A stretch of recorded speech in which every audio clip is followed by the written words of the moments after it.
1275 নম্বর pillar Bangladesh, আর ওই পাশে হচ্ছে ভারত। আর এই হচ্ছে এই যে গেট, এটা আর কি এই পাশে বাংলাদেশ, ওই পাশে হচ্ছে ভারত। তহবিল বাংলাদেশের সিলেট জেলার গোয়াইনঘাট উপজেলায় অবস্থিত একটি গুরুত্বপূর্ণ স্থলবন্দর।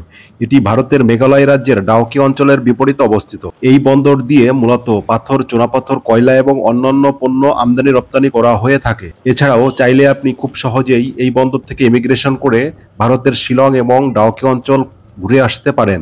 সিলেট শহর থেকে 54 কিলোমিটার দূরে এবং জাফলং থেকে 5 কিলোমিটার দূরে হওয়ায় আপনি খুব সহজেই এখান থেকে ভ্রমণ করে আসতে পারেন। তো ফাইনালি বন্ধুরা, আমি এখন তামিল বর্ডারে এইমাত্র চলে আসলাম।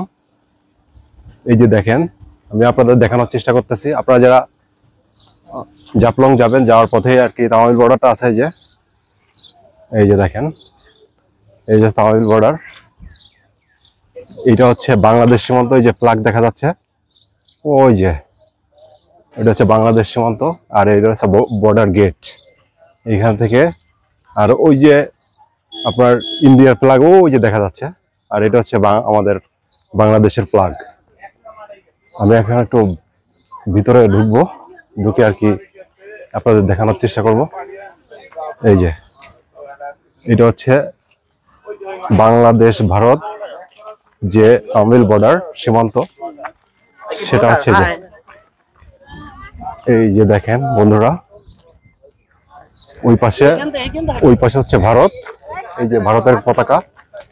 আর এই হচ্ছে আমাদের ফ্ল্যাগ। এই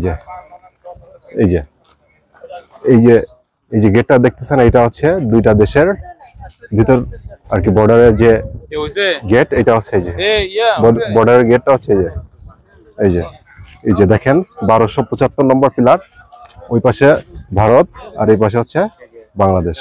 ওই যে ভারতের গেট ওইটা।